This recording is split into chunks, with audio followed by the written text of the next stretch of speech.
Boa noite a todos, muito bem-vindos, que Deus nos abençoe, Jesus nos ilumine mais uma vez. É sempre uma alegria para nós, né? Cada reunião que nós estamos aqui em nome de Jesus. Então nós vamos unir os nossos pensamentos, pensar naqueles que nós conhecemos, que nesse momento estão precisando de ajuda. Muitos estão acamados, outros estão pelas ruas, muitos desencarnaram, que a gente conhece. Então nós vamos usar aquilo que nós temos de melhor, que é o nosso pensamento, o nosso íntimo, o nosso amor, para todos eles. E nós vamos começar a nossa reunião. Muito obrigado pela presença. Então, dando continuidade ao Livro dos Espíritos, leis morais, lei de liberdade, escravidão. Há homens que sejam, por natureza, destinados a ser de propriedade de outros homens. Toda sujeição absoluta de um homem a outro homem é contrária à lei de Deus. A escravidão é um abuso da força e desaparecerá com o progresso, como desaparecerão pouco a pouco todos os abusos. Comentário de Kardec. A lei humana que consagra a escravidão é uma lei antinatural, visto que assemelha o homem ao animal e o degrada moral e fisicamente. Olha, parece que acabou a escravidão, mas existe ainda muitas pessoas que abusam do poder. Mas vamos pegar um livro interessante. Brasil, Coração do Mundo, Pátria do Evangelho. E o título é Escravidão. Nós vamos ver um diálogo. Olha a grandeza do Chico Xavier. Olha a superioridade moral e mediúnica do Chico Xavier para trazer essas informações para nós através do espírito de Humberto de Campos. Humberto de Campos foi Natanael, na época de Jesus. Tanto é que ele e Filipe estavam conversando embaixo de uma figueira. E aí, Natanael disse a Filipe: olha, chegou aquele que esperávamos, que as escrituras sagradas falavam dele. Aí o outro pergunta quem? Ele fala, o Nazareno, o mestre. E de onde ele vem? Nazaré. De Nazaré pode sair alguma coisa boa? Ele diz. Aí olha só para vocês verem. Quando eles estão chegando perto de Jesus, Jesus diz para ele: eis um verdadeiro israelita em quem não há dolo. Ele fala, como me conhece? Eu vi você conversando com ele embaixo da figueira. Aí ele se dobra diante de Jesus. Então Humberto de Campos está trazendo para nós ali, nesse episódio onde fala da escravidão, um diálogo entre Jesus Cristo e aquele que é o anjo Ismael. Jesus Cristo está conversando com ele e ele começa a reclamar sobre homens brancos que escravizavam os negros na época e trazendo tudo de Portugal aqui para o Brasil. E depois ele vai falar também dos índios. Vai falar muito dos tamoios, que era uma das maiores tribos que também eram escravizadas pelo branco. Então olha para vocês verem, nós temos um compromisso espiritual muito grande em relação a esses espíritos que foram submetidos por nós. Quando eu morei na região amazônica, nós fomos visitar uma aldeia dizimada. Chegamos lá, o cabelo, ele não acaba. Então eles acabaram com a aldeia dos índios, e enterraram os índios, e os cabelos estavam à flor da terra. Olha quanta coisa que nós já fizemos. Eu estou falando nós, porque todos nós temos uma trajetória. Então está aí, Brasil, Coração do Mundo, Pátria do Evangelho. Por Chico Xavier captar essas informações e para Humberto de Campos trazer essas informações para nós de uma maneira muito explicativa, eles viveram naquela época e são grandes como espírito. Olha quanta informação a doutrina espírita traz para nós. Está dentro disso daqui. Então, até hoje ainda tem. Até hoje tem, mas nós vamos falar no decorrer. Quando a escravidão está nos costumes de um povo, os que delas se aproveitam são repreensíveis, visto que não fazem senão se conformar a um uso que lhes parece natural. O mal é sempre o mal, e todos os vossos sofismas não farão que uma ação má se torne boa. Mas a responsabilidade do mal é relativa aos meios que se tem de compreendê-lo.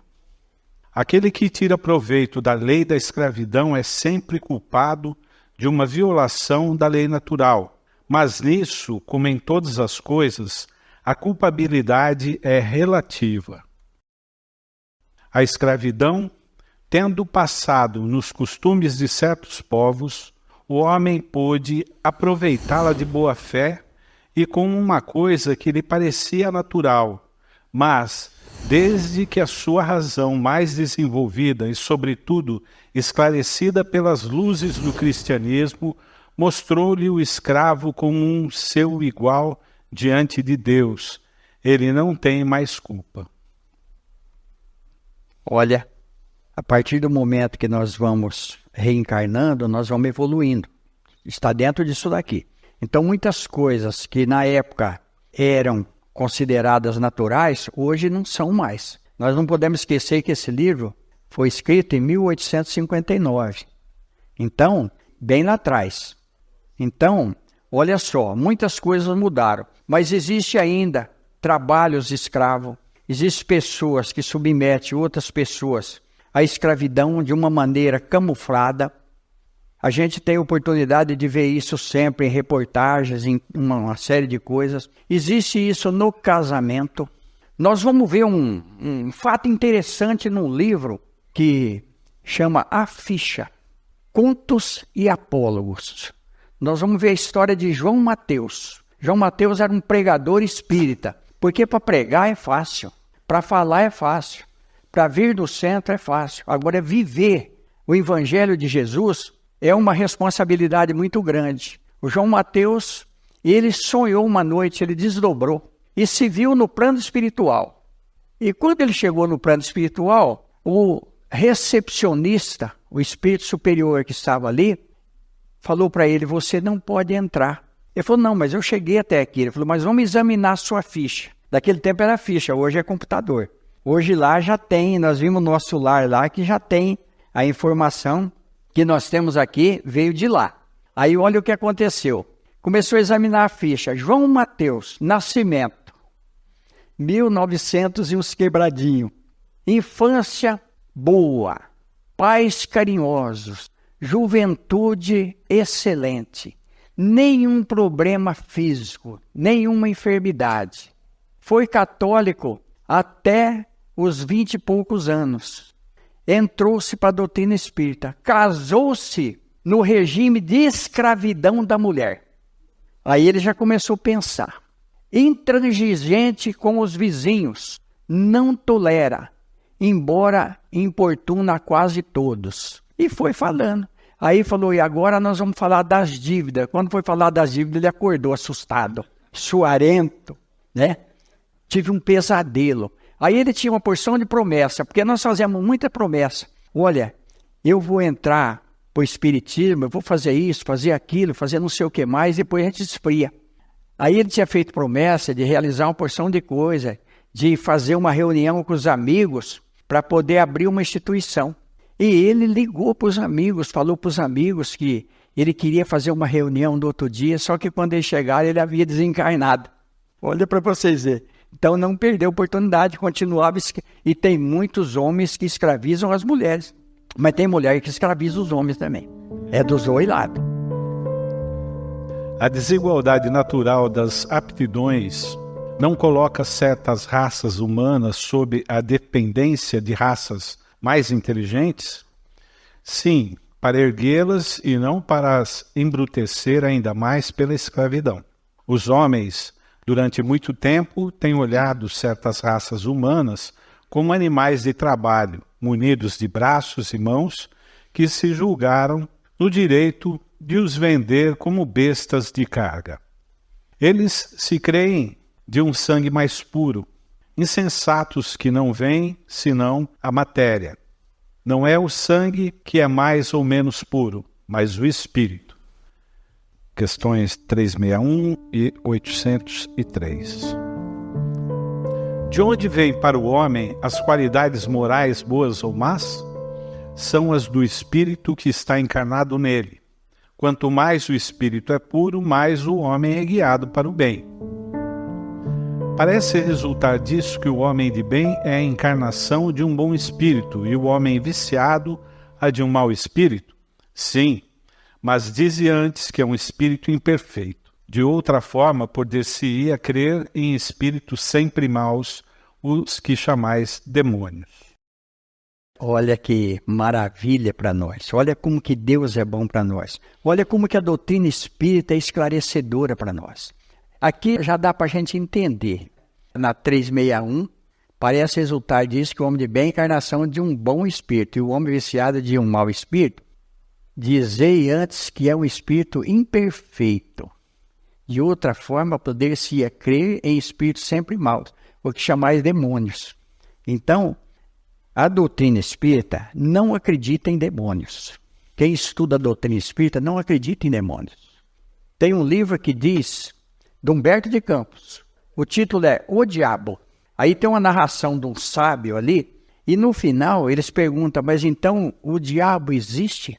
Ele diz, o diabo existe, são esses homens maus que andam pela terra, fazendo atrocidades. Então está aqui, porque Deus não criou ninguém para viver no mal, Deus não criou ninguém para sofrer. Nós viemos para sermos felizes, só que nós temos o livre-arbítrio. Nós fazemos a escolha que nós queremos. E no Livro dos Espíritos tem uma questão muito interessante. Como é recebido o espírito no plano espiritual? O homem, quando ele desencarna. Se foi um homem de bem, com júbilo e muita alegria. Se foi alguém que cometeu o mal, foi alguém que se enganou. Por quê? Quando a gente conhece a doutrina de Jesus, nós vamos evitar todo o mal. Está aqui dentro disso aqui. Quanto mais puro é o espírito, mais o homem é guiado para o bem. Então, o homem que é guiado por bem, ele não escraviza ninguém. Ele dá liberdade para o outro. Mas nós vamos ter ainda 3 leituras interessantíssimas, que vai ser a liberdade de consciência, vai ser para valer para nós. Por isso que na questão 621 do Livro dos Espíritos está escrito o quê? Onde está a lei de Deus? Na consciência. A resposta é seca, taxativa para nós. Então tudo fica gravado no subconsciente que nós temos. E isso vem à tona. Por isso que nós temos obsessão. Por isso que nós temos diferenças espirituais. A gente tem alguns transtornos, temos algumas neuroses, temos alguma coisa que nos incomoda e que a gente não sabe explicar. Uma saudade, às vezes, que a gente não sabe de onde vem. Olha só, é a nossa vida, é a nossa trajetória, é o nosso currículo. Por isso que tem um livro interessante também, do Hilário Silva, um espírito que ajuda a gente aqui nas nossas reuniões. Nós já vimos esse espírito aqui. A Vida Escreve. Esse livro é fantástico, porque ele vai mostrar que a nossa trajetória, ela está escrita. E cada dia nós viramos uma página. Olha só, cada ato nosso é ali uma frase que nós devemos...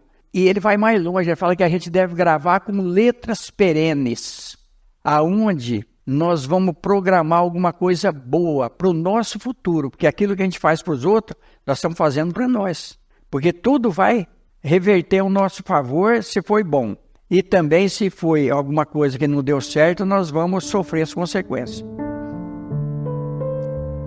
Todos os homens são iguais diante de Deus? Sim, todos tendem ao mesmo fim. E Deus fez suas leis para todos. Dizeis frequentemente, o sol brilha para todos. Com isso, dizei uma verdade maior e mais geral do que pensais. Comentário de Kardec. Todos os homens serão submetidos às mesmas leis da natureza. Todos nascem com a mesma fraqueza, estão sujeitos às mesmas dores e o corpo do rico se destrói como o do pobre. Portanto, Deus não deu a nenhum homem superioridade natural, nem pelo nascimento, nem pela morte. Diante deles, todos são iguais.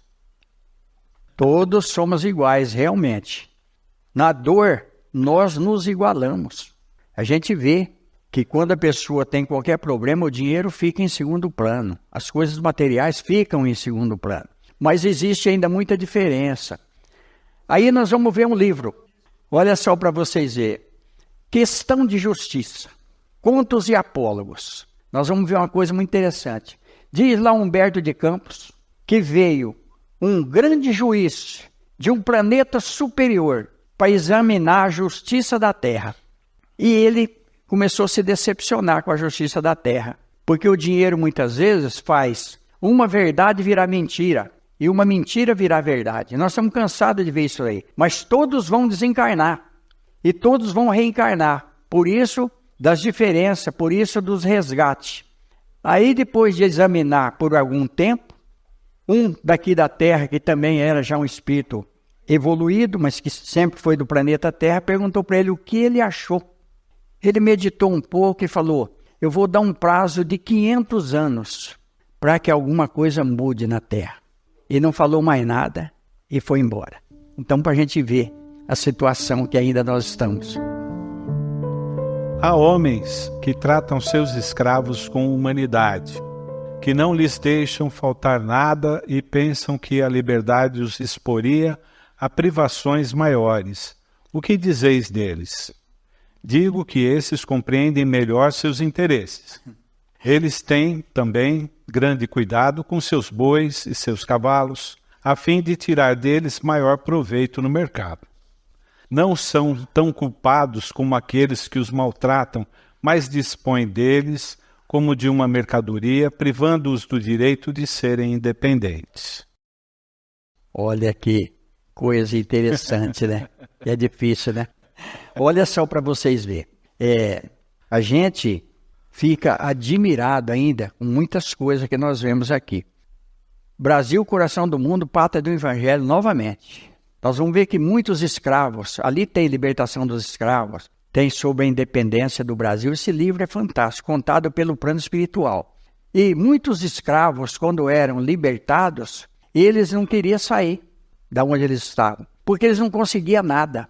Porque ainda tinha muitos que ainda eram radicais. Então eles saíam, por exemplo, da onde eles estavam trabalhando ali como escravo, e o que eles iam fazer? Teve alguns fazendeiros que deram terra para os escravos, para que eles pudessem progredir. Mas isso está lá atrás. Mas hoje ainda existem muitas coisas. Aí nós vamos pegar um outro livro. Contos dessa e de outra vida. Posições. Esse é o título lá. Olha só. No plano espiritual chega 2 desencarnados. Um tinha sido rei na terra e o outro tinha sido um mendigo.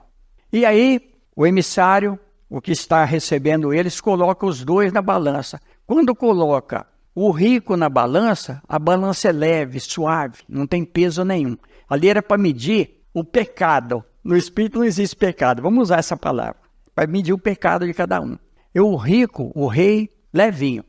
Quando pôs o mendigo, quase quebrou a balança. Então, o mendigo começa a reclamar, eu sofri muito, eu tive muita necessidade, eu padeci muito, é uma injustiça. Aí o emissário falou, você reclamou a vida inteira. Você não procurou progredir, você não procurou trabalho. Ele era rei, ele foi um homem sereno, alguém caridoso, alguém que sempre tratou bem todos aqueles que rodeavam ele. Aí o mendigo começou a chorar, mas fica tranquilo que ambos vão reencarnar novamente. Aí o mendigo falou, e o que eu vou fazer na terra? Falou, você vai ser rei, você vai voltar como rei, para ver se você aprendeu alguma coisa como mendigo. Olha a reencarnação aí, mostrando para nós. Hoje nós estamos numa posição, amanhã a gente não sabe. Quantas pessoas que perderam tudo que tinha materialmente. Quantas pessoas orgulhosas. Nós vamos ver isso no livro Sexo e Destino, do André Luiz. Uma pessoa que era implacável, conheceu a doutrina espírita, mudou completamente a vida dele. Nós temos o exemplo de Paulo. Quando conheceu Jesus, mudou completamente. Então nós podemos mudar, nós podemos melhorar a nossa vida. Olha para vocês verem como que a vida nossa muda. A vida nossa muda. Um escravo pode ser patrão e o patrão pode vir a ser o escravo. Há 2000 anos, Emmanuel era o senador romano, orgulhoso. 50 anos depois, ele era escravo, por nome Nestório. Olha a vida aí. A vida nos ensina. Vamos agradecer a oportunidade. Vamos procurar não escravizar ninguém. Hoje a gente já não aceita mais ser escravo também, mas nós somos todos irmãos, nós estamos aqui em nome de Jesus. Vamos aproveitar esses minutos finais da reunião, vamos mentalizar os nossos lares, pedir a Jesus que através dos seus emissários seja feita uma visita em nossas casas, seja feita uma limpeza. Muitos espíritos participam da nossa vida, interferem, muitas vezes até em coisas materiais, nos nossos projetos, tudo. Nós temos muito parceiro. Então nós vamos pedir ajuda agora nesse momento. E sobre a escravidão, nós vamos ver um outro livro interessantíssimo do irmão José. Chama Trajetória de uma Alma. Nós vamos ver 5 encarnações ali do mesmo espírito. Nós vamos ver que ele veio como dono do castelo, depois ele foi mudando as posições dele. Então são as posições nossas que nós vamos mudando. E tudo nós vamos adquirindo conhecimento. Porque a gente ficar numa posição só, a gente não evolui. E nós precisamos viver em harmonia. Ninguém é escravo de ninguém. O homem tem que ajudar a mulher a lavar roupa, fazer comida, né? Lavar louça. Não é verdade, homens? Fala a verdade. Aí a mulher fica feliz. Não fica menos homem. Então, de primeiro, era o seguinte, o homem que a mulher interessava era aquele que montava em cavalo brabo, aquele que era valente. Hoje não, hoje o cara tem que ser dócil, tem que saber tratar a mulher. E a mulher também tem que saber tratar o homem, porque aí ninguém é escravo de ninguém. Mas que Deus nos abençoe, que Jesus nos ilumine. Está encerrada a reunião, muito obrigado pela oportunidade, que nós possamos ter uma boa noite, um bom sono. A gente brinca aqui um pouco para descontrair, mas é Jesus na nossa vida e Deus no nosso destino. Que Ele nos abençoe. Muito obrigado por tudo.